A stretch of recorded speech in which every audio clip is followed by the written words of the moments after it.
Hello, this is Shmuel Moshe, and you are listening to the Weekly Parashahcast Season 2, the show where I read the Tanakh and provide my own interpretations of what I think it all means. This week's episode is for the portion Vayishlach, landing on the 13th of Kislev, 5785, December 14th, 2024. We're going to be reading from the book of Joshua, chapters 19 to 21.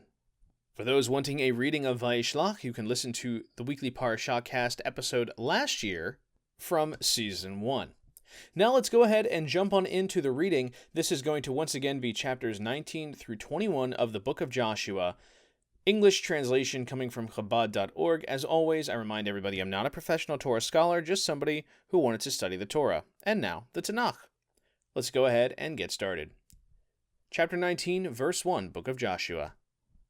And the second lot came out to Simeon, to the tribe of the children of Simeon, according to their families. And their inheritance was in the midst of the inheritance of the children of Judah. And they had in their inheritance Beersheba, and Sheba, and Molada, and Hazar Shual, and Bala, and Ezem, and Eltolad, and Betul, and Hormah, and Ziklag, and Beth Hamarkavot, and Hazar Suzah, and Beth Leboat, and Sharuhen, 13 cities and their villages. Ein Rimon, and Ether, and Ashan, 4 cities and their villages. And all the villages that were round about these cities, to Baalat Be'er, Ramah of the south. This is the inheritance of the children of Simeon according to their families. Out of the lot of the children of Judah was the inheritance of the children of Simeon, for the portion of the children of Judah was too much for them. Therefore the children of Simeon inherited in the midst of their inheritance. And the third lot came up for the children of Zebulun according to their families, and the border of their inheritance was to Sarid. And their border went up to the sea, and Maralah, and reached to Dabeshet, and reached the river that is before Yokneam, and turned from Sarid eastward toward the sunrising on the border of Kislot Tabor, and it went out to Dabrat, and went to Japhia. And from there it passed along on the east of Gath Hefer to Itah Kazin, and it went out to Rimon, and from there circled to Neah. And the border about it on the north side of Hanaton and its outgoings were in the valley of Jiftat El. And Katat, and Nachalal, and Shimron, and Idalah, and Bet Elechem, 12 cities with their villages. This is the inheritance of the children of Zebulun according to their families, these cities with their villages. The fourth lot came out to Issachar, for the children of Issachar according to their families, and their border was Jezreel, and Chesulot, and Shunem, and Hapharaim, and Shion, and Anaharat, and Rabit, and Kishion, and Ebez, and Remet, and Enganim, and Enhada, and Bet Pazez. And the border met in Tabor, and Shachazimah, and Beth Shemesh, and the outgoings of their border were at Jordan, 16 cities with their villages. This is the inheritance of the tribe of Issachar, according to their families, the cities and their villages. And the fifth lot went out for the tribe of the children of Asher, according to their families. And their border was Helkat, and Hali, and Beten, and Achshaph, and Alamelech, and Amad, and Mishael, and it met in Carmel westward, and in Shihor Libnat. And it turned toward the sunrising to Bet Dagon, and met in Zebulun, and in the valley of Jifta El toward the north side of Bet Emek and Neel, and it went out to Kabul on the left, and Ebron and Rehob and Hamon and Cana to Great Zidon.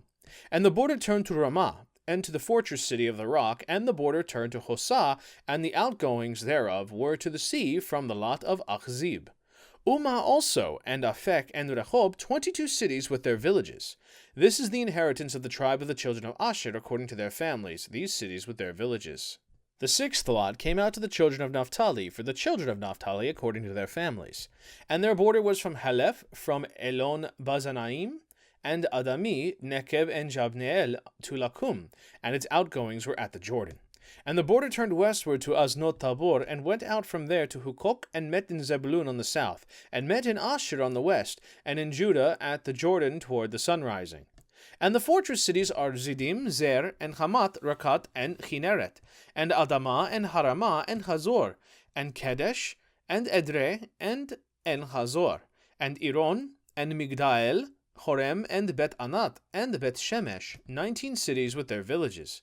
This is the inheritance of the tribe of the children of Naphtali, according to their families, the cities and their villages.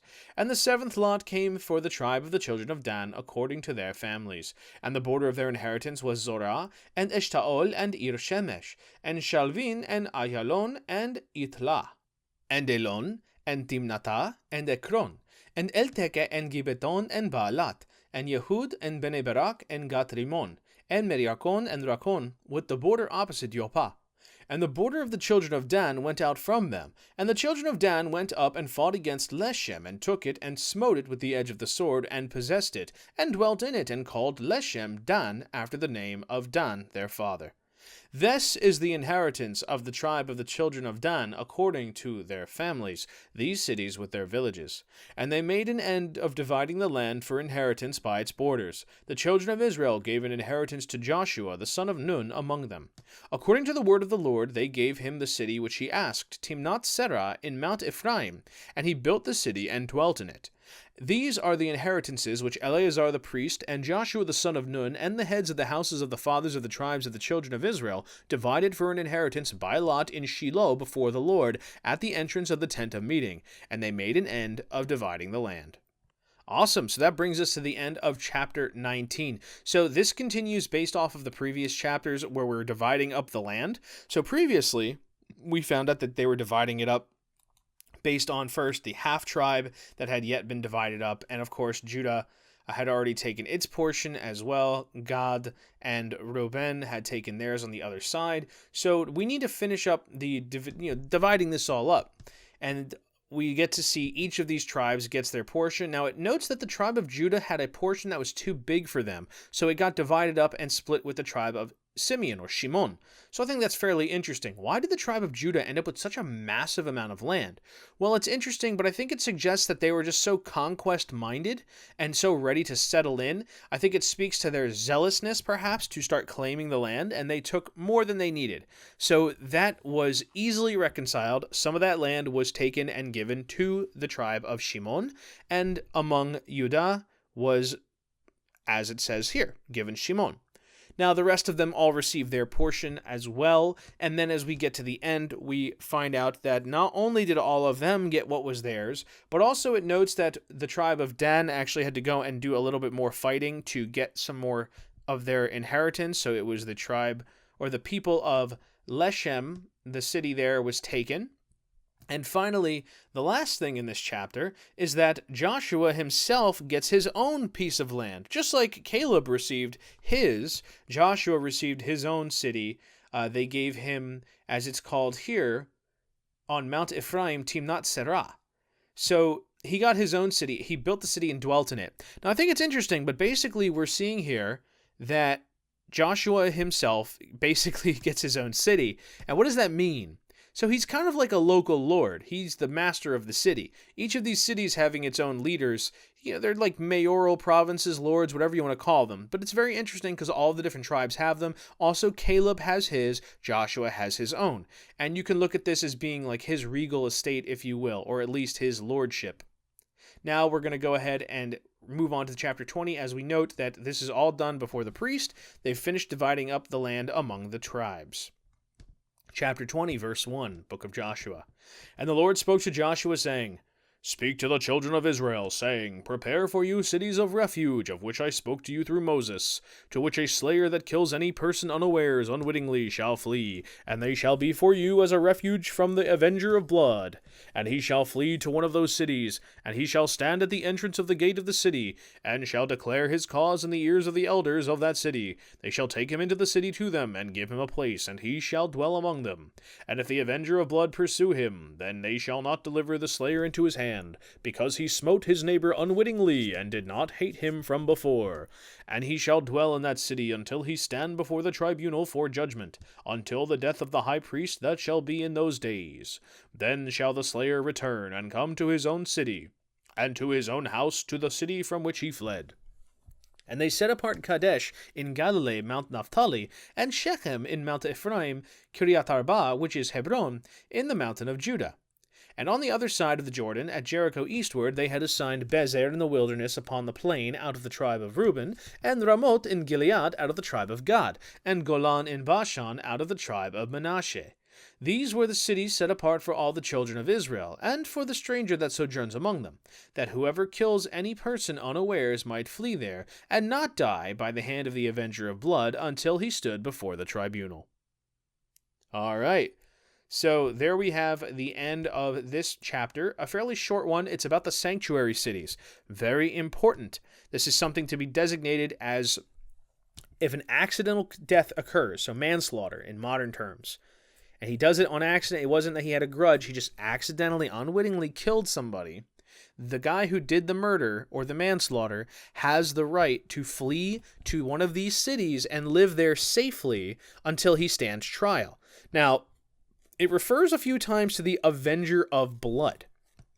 So the Avenger of Blood is a rather interesting thing. It's mentioned also in the Torah itself.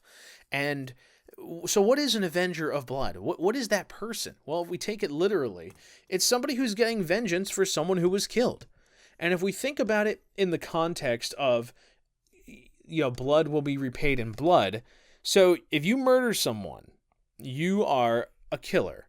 And the commandments say that if you commit a traditional, normal murder, you're supposed to be put to death. But if you're an avenger of blood, then you are actually just seeking the blood that was spilled to be repaid in blood. In other words, you're not a murderer, but you're an avenger. It's sort of like a form of justice, right? So rather than you being just considered a murderer, they call you the avenger. And it even implies that you have a right, because they refer to the avenger of blood, so you kind of have a right to pursue that. Like, nobody questions that if you kill somebody, someone who wants vengeance for that person that you killed may come and kill you. And so I think it's very interesting if we think about this in a modern context of today, right? Somebody could commit murder. And if it's a manslaughter, the idea would be, in olden days, what they would do is that person who killed somebody would be able to flee to a sanctuary city, like, oh goodness, I killed someone, it was an accident, I didn't mean to do it, I didn't have any ill will toward the guy, it was a total accident, but I don't want to be killed in retribution for what I did. Where can I go? The answer is you go to one of these sanctuary cities, and you will be presented to a tribunal there, and when the avenger shows up, he says, I'm here to collect the revenge for my fallen kinsman. Get that guy out here so I can kill him. And they say, sorry, friend, we can't give him to you. Them's the rules. He's got to stand trial, and if he's not found guilty of intentional murder, he's staying in this city and you can't have him. So that's basically the old Western standoff. Avenger shows up to a city and says, we demand the head of the guy who did it. And the city says, no can do. This is a sanctuary. You can't take him unless the circumstances are noted. He will stand tribunal, so he's going to be judged for what he did. And the judges will determine if this was indeed a manslaughter or a murder. And I think we can assume that if he's found guilty, they won't just turn him over to the other people. They're going to kill him themselves, right? That's what they're commanded to do. It's the whole entire point of having these rules is that blood begets blood. Murder requires that the person be put to death for the crime. It's a death penalty crime. But if it's an accident, that's a different story, and the person can reside there until the head priest of the time and their court case has been resolved. Now, the court tribunal part is actually not mentioned in the Torah, but it is mentioned here, so it's like a clarification of how they handled that rule. So now we know the guy will not just go into the city, but he's going to go into the city and he's going to stand trial to make sure that it is really a kosher sanctuary, whatever. In that he's not just, saying that he deserves to be kept safe when in fact he deserves to be cut loose because he was a regular murderer and not just an accidental killer. Nevertheless, once the person is freed, he goes back to his hometown where it all took place. I think we can assume here that the concept is that the guy who was going to kill him, the Avenger of Blood, will have cooled off by then. Because if we think about Yaakov and Esav, Yaakov finally returns home after all those years. And what does he do? He comes across his brother. And it's actually very fitting because that's this week's Torah portion. Funny enough, right? The timing, there are no such things as coincidences. So that is exactly what happens in Vayischlach. Yaakov is going to return and meet with Esav, right? And his brother no longer wants to kill him. Remember, when he took the blessing, he says, I'm going to kill him. I'm going to kill him for what he did. Now he doesn't want to kill him at all. He loves his brother again.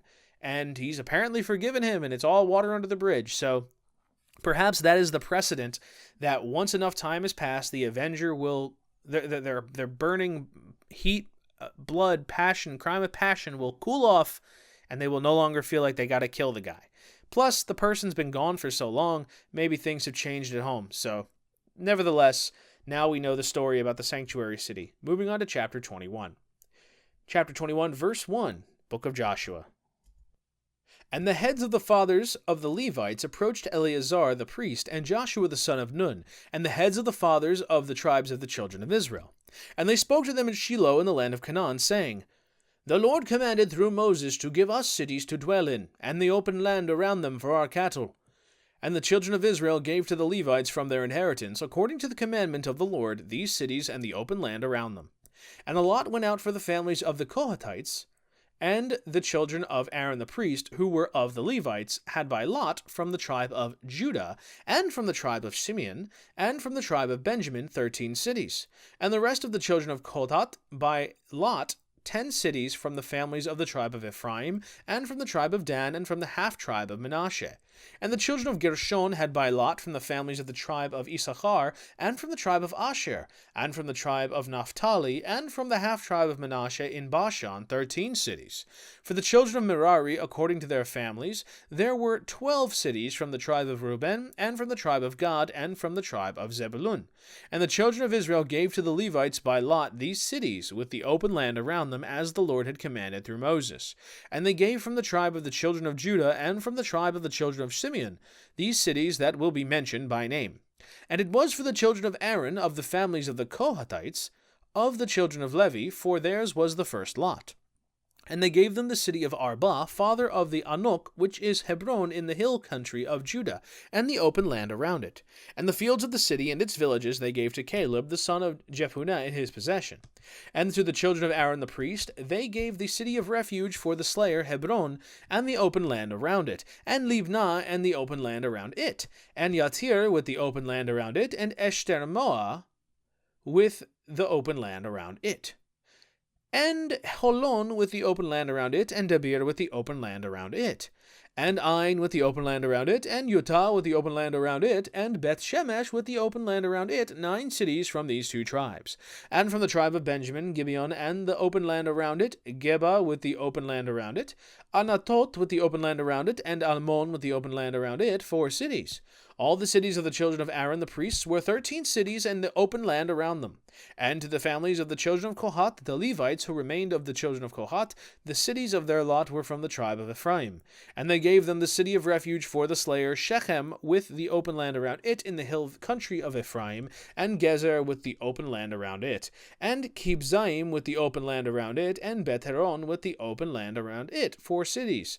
And from the tribe of Dan, El-Teke and the open land around it, Gibbeton with the open land around it, Ayalon and the open land around, Gath Rimon with the open land around it, 4 cities. And from the half-tribe of Manasseh, Tanakh and the open land around it, and Gath Rimon and the open land around it, 2 cities. All the cities and the open land around them for the families of Kohath that remained were 10. And the children of Gershon, the families of the Levites, was given from the half-tribe of Manasseh the city of refuge for the slayer Golan in Bashan, and the open land around it, and Beshtera with the open land around it, 2 cities. And from the tribe of Issachar, Kishion and the open land around it, and Dobarat and the open land around it, Yarmut and the open land around it, Ein Ganim and the open land around it, 4 cities. And from the tribe of Asher, Mishal and the open land around it, Abdon and the open land around it, Helkat and the open land around it, and Rehob with the open land around it, 4 cities. And from the tribe of Naphtali, the city of refuge of the slayer Kedesh in Galilee, and the open land around it, and Hamot Dor with the open land around it, and Kartan with the open land around it, 3 cities. All the cities of the Gershonites, according to their families, were 13 cities with the open land around them. And to the children of the families of Merari, the rest of the Levites, was given from the tribe of Zebulun Hokneam, and the open land around it, Karta with the open land around it. Dimna with the open land around it, Nahalal and the open land around it, 4 cities. And from the tribe of Gad, the city of refuge for the slayer Ramoth in Gilead with the open land around it, and Mahanaim with the open land around it. Heshbon with the open land around it, Yazer with the open land around it, 4 cities in all. All these cities were for the children of Merari according to their families. Those who remained of the families of the Levites, and their lot was 12 cities. All the cities of the Levites in the midst of the possession of the children of Israel were 48 cities with the open land around them. These cities shall be to the Levites, each city and its open land around, thus shall it be for all these cities. And the Lord gave to Israel the entire land that he swore to give to their fathers, and they inherited it and dwelled in it. And the Lord gave them rest from about, according to all that he swore to their fathers, and no man of all their enemies stood before them. The Lord delivered all their enemies into their hand. Not a thing was lacking from all the good things that the Lord spoke to the house of Israel. All came to pass. The end of chapter 21. So, quick recap. This chapter covers the portion of the Levites. Now, as we have heard many times, theirs is the portion of the Lord. They do not get their own land, but rather they will dwell among the other tribes. Now, this makes sense because they are a priestly class, so they're going to be able to provide those priestly services to all the tribes, right? They're able to upkeep the Torah, upkeep tradition, upkeep all the commandments that are necessary as holy men among each of these tribes. And remember, they all are going to be in service from age like 30 to 50 according to the Torah, so they are going to make sure that these folks are covered. Now also remember that the sanctuary cities appear to be all handed over to the Kohanim and the Levites, so that's worth noting that the person who's running from the Avenger, right, he can stay until the head priest dies. Well, now we know who's the head priest, or at least the relative comparison there. It's one of the Levites that's running the show because that is a sanctuary city. Those are held by the Levites. Now, we see that everybody gave them their portion of it, and all was as it was supposed to be. So it concludes by saying very simply that they have successfully given 48 cities to the Levites with the land around them, and they are their portions. And with this done, all of the children of Israel received what they were promised by the Lord. Every tribe was given that which he was sworn to receive, and all their enemies were delivered unto them. There was no enemy left to stand before them. They had a complete and total victory, complete and total success. The Lord had delivered and given them the promised land. All had come to pass. That's it for this week's portion and this week's chapters. I mean, really, we could just consider this the end of the story if we really wanted to. Like, it's over, right? They were given the fulfilled prophecy. They were given the land. But we know it's not done here. There's going to be more. But let's go ahead and take a look at some of these things, just some quick final notes. Again, the tribe of Judah split up its contents with the tribe of Shimon because theirs was too big. We found that who got what. So, of course, our man Yehoshua received his own territory, just like Caleb did, because of their great qualities. According to what God commanded, they received their own cities that they got to be lords of. Everybody else, the princes do what they got to do. They run their cities. And all the children of Israel have been given their inheritance. So what could go wrong? Well, as we know, Moses made it clear they're going to stray. So the question is, how long until they do so? And what's to come now that there is no more conflict and no more conquest to unite them? Stay tuned till next time to find out. Until then, this has been Shmuel Moshe with the Weekly Parashahcast Season 2, saying thank you for listening, and I hope you'll tune in next time. Just what'll happen? Only one way to find out. Until then, as always, I leave you with these 2 words. Baruch Hashem.